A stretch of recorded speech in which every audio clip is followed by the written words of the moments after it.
dork. I had to Dude, come. you have a light that makes you look tan, or is that your red light? No, it's some other light. Let me. I don't You know what's should going just on. just There say we go. yeah, okay, that's better. That's like, yeah, come on. I have a spray tan booked tomorrow night, people. I know you guys all missed my major orange face, but All right. anyway, what's going on? How are you? Good, good. How are you doing? Good. You have We're a just good Memorial Day? waiting for people to come on. Yeah, it was nice. His parents came up Sunday. We grilled. Nice. I worked a lot, got the gym on. You obviously got color anyway. Yeah, we were outside. My neighbors have a kind of a bigger backyard with a pool. It's a smaller pool but a big pool house. We always congregate there, and we all bring a ton of food and swim and just chill out. So it was good. Awesome. Yeah, played a cool game. There's like you put these little spikes in the ground, and you have like this. It looks like a beer bottle, but it's like heavy rubber, and you have to throw the frisbee and try to knock the beer bottle off the stand. So there's two people on either side. It's like, if you drop the frisbee, you get a point. If you drop the bottle, you get 2 points or something like that. But it was pretty fun. That's funny. College. It's like adult drinking games. Doctors who lift and drink, guys. See. I mean, I was watching people do this. Yes. Okay. Yeah. Yeah. No, people like that. We keep it real, and we kind of walk the walk, talk the talk, whatever. But then we're also human, where we can be like, listen, we drink alcohol. Well, I haven't drank in a while, but just because I just feel like crap. But we also eat cake and cookies and stuff like that. Yeah. So. Oh yeah, yeah. You gotta live life a little bit.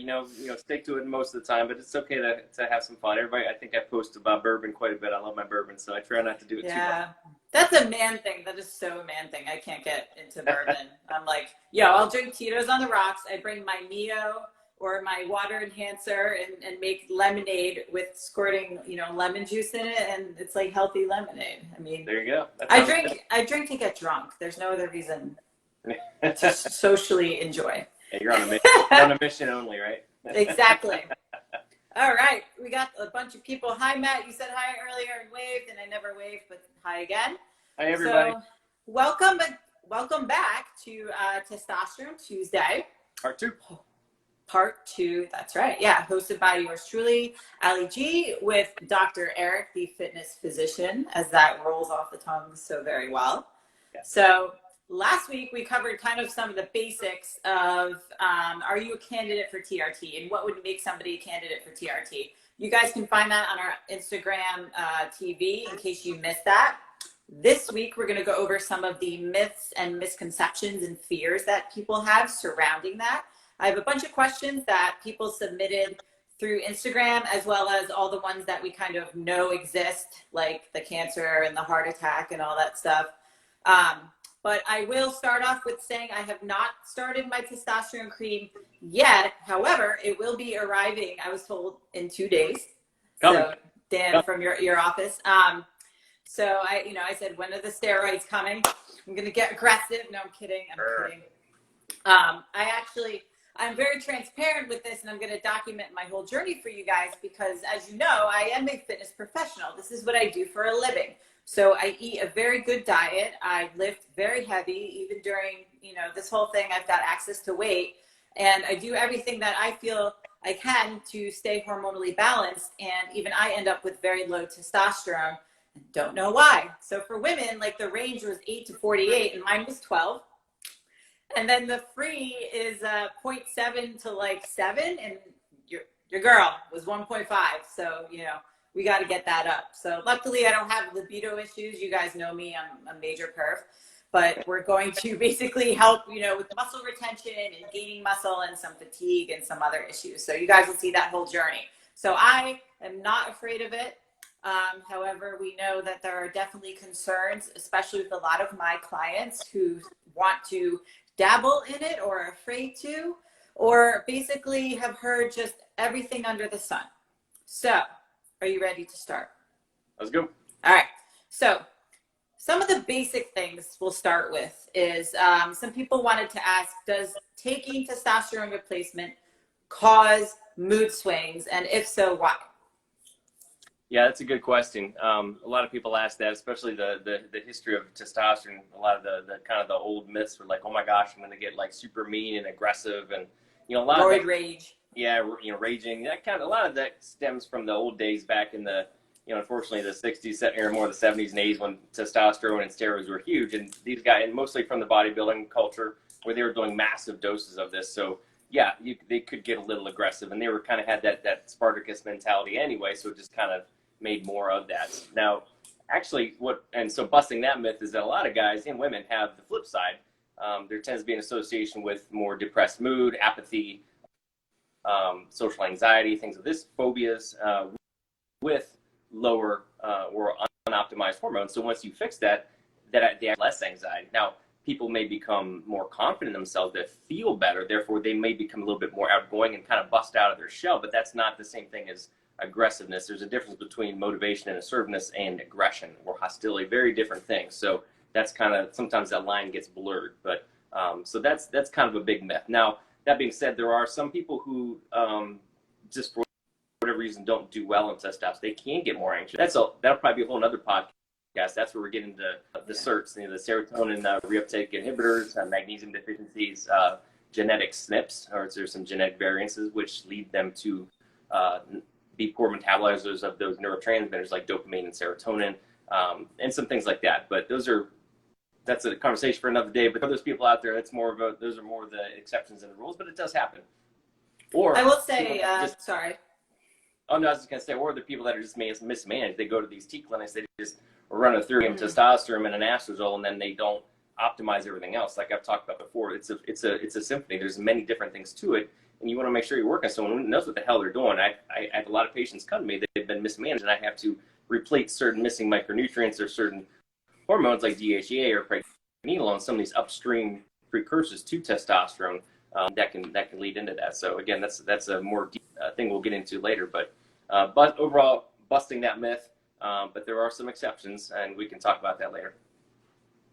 Yeah, I think overall, a lot of clients that I have who end up going on it find themselves in a more stable mood, and their decision making is a little bit more clear to them, and their drive to be able to make like decisive action and those decisions is a lot easier. So, and like Eric said, it does go up and down just like anything. I get a lot of clients where I have to fix their metabolism where they've kind of been starved and overtrained and stuff. So physiology, when it comes to hormonal balance and it comes to anything, is very delicate. So it will be a unique situation for everybody, but finding your protocol is part of why having a doctor who knows what they're doing is part of the solution. So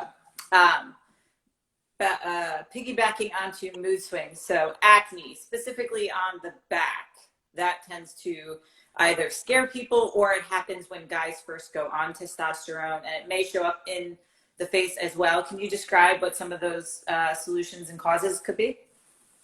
Yeah, absolutely. And this is kind of similar to the first one, where if a lot of guys are being mismanaged and their doses are way too high, or their nutrition's off, or there's something else off kilter, they can get some acne. Now, sometimes that's a simple fix. We adjust, their diet. Maybe they're going testosterone, but they're also eating like shit, or they're not, taking care of their skin with just basic hygiene. Just simple stuff, and that usually fixes. Sometimes it's just the tincture of time, giving a little bit of time for the body to adapt, for those receptors to adapt to that, and then it'll just kind of go away.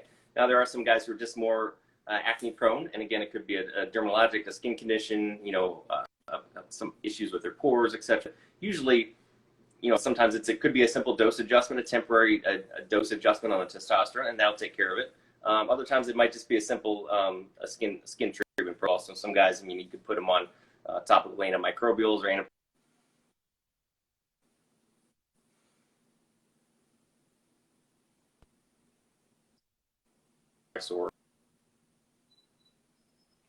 or sometimes there's different types of creams and things that'll usually take care of topical skincare. Usually just fixing the underlying issues, adjusting the dose, and doing some basic care and hygiene that can be taken care of pretty quickly. Yeah, remember Oxy? Was it Oxy-10 back in the day? Yeah. The Oxy. I've really not had too many guys had issues with some of the other things that people, maybe we'll talk about this later, that people worry about, blood counts and just all these different things. If you treat them properly, you won't have these issues. So I rarely don't have problems with that very often. Yeah.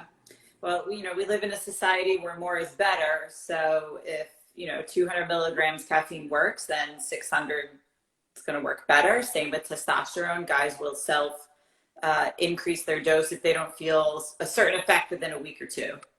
So I probably froze because I think the phone froze there, but I hope everybody heard me anyway. Okay.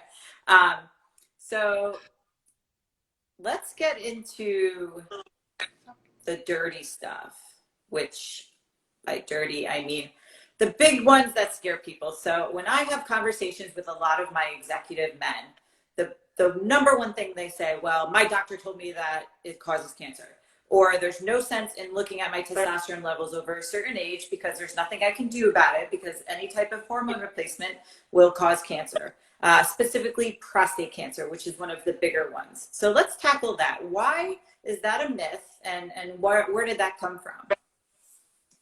Yeah, that is a big myth. Abraham Morgenthaler is a well-known Harvard trained and Harvard urologist who's been talking about this for decades, and there's been numerous studies kind of debunking this myth, but sometimes the original stuff we've heard. Can you hear me? Yeah. Yes. So there was one study way back when a gentleman by the name of Huggins did a study with, it wasn't even the current PSA test. It was an older test that isn't even used anymore, the acid phosphatase, where they picked it up and noted that it was there with a gentleman with a higher testosterone level had cancer when they and then when they dropped it, it cured. But now it's more about, it's a more detailed thing, beginning what's called the saturation theory. But the bottom line is that study after study after study has clearly shown that there's a higher risk of aggressive prostate cancer and just prostate cancer in general with lower testosterone levels. And once you get above a certain level, your risk actually decreases. Even guys who have a little, what they call cancer in situ, or like a PIN, static epithelial neoplasia. So it's a tiny little precancerous lesion. When they have lower testosterone levels, that'll actually expand or grow faster. So, back in the day, decades ago, they used to treat prostate cancer with estrogen and estradiol. And there's some physicians around in the world who are actually treating certain types of cancers with testosterone, breast cancers, guys who were prior prostate cancers being given testosterone and doing better. So it's been a paradigm shift, but it was basically, it had to do with this old study that showed that taking away testosterone, what they call androgen deprivation therapy, or basically medically castrating these guys, their cancer would away. Well, maybe for some of them, but then they also massively increased the risk of heart attacks, of strokes, of coronary vascular disease, metabolic syndrome, diabetes, osteoporosis, and they were dying. They didn't die of their cancer because they didn't live long enough. They died of heart attacks and strokes and diabetes complications. So, once again, dozens and dozens of studies since then have shown that the higher your testosterone levels, the less likely you're going to have it. And if you get it, it's going to be less aggressive. The guys that get the lower levels are actually correlated with the higher aggressiveness of prostate cancer. And that's obviously not a good thing. I've had 4 clients who have had the surgery, who have been diagnosed with it.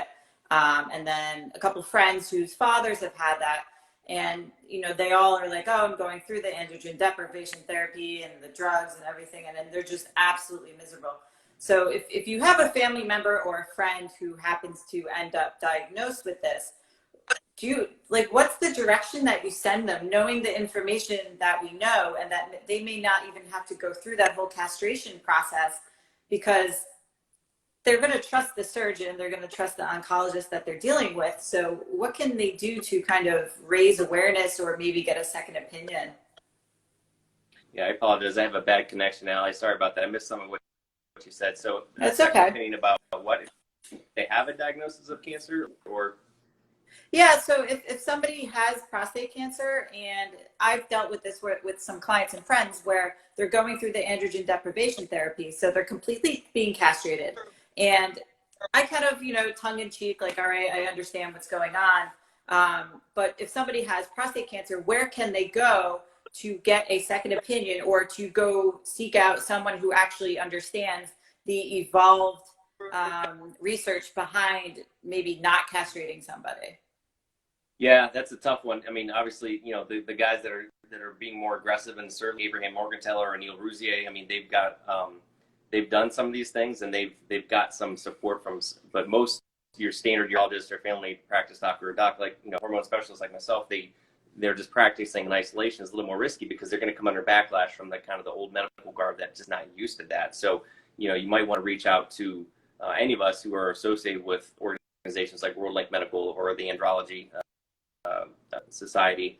You know, Abraham Morgenthau, I mean, he's obviously very difficult to get a hold of, but, you know, anyone in that network would know of someone who could refer or at least get a second opinion. Anyone in the World Lake Medical Society, like myself, or, you know, again, there's lots of us all around, would probably be a good source for a second opinion.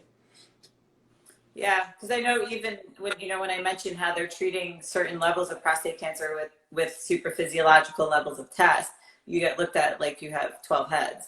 And it's not really my arena to go in, but I just kind of offer that as this is what's going on now. Maybe we can kind of research other info. So definitely. And a lot of guys, like I said, now that are getting,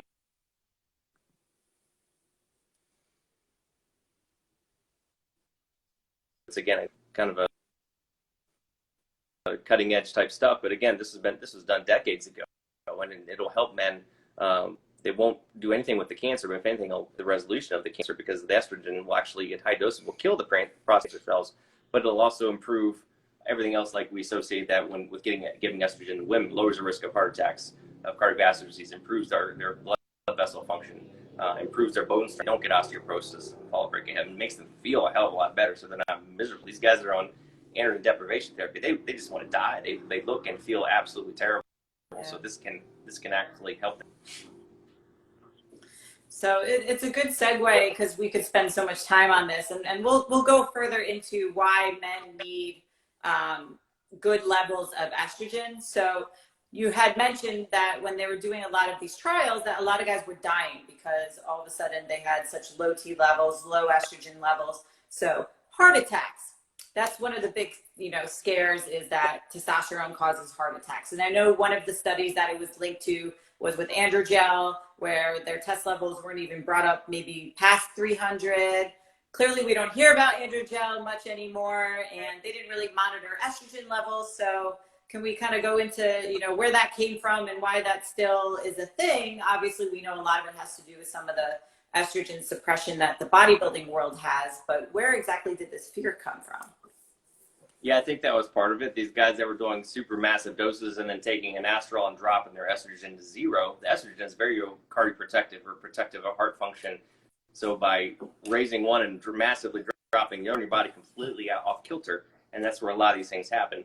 Some of it has to do with just what they call just association studies. So, you know, it's like, you know, they would say these guys, okay, here's a guy, he had a heart attack, but he was known to have this testosterone level. Well, he died. Well, it must be from the testosterone. Well, no.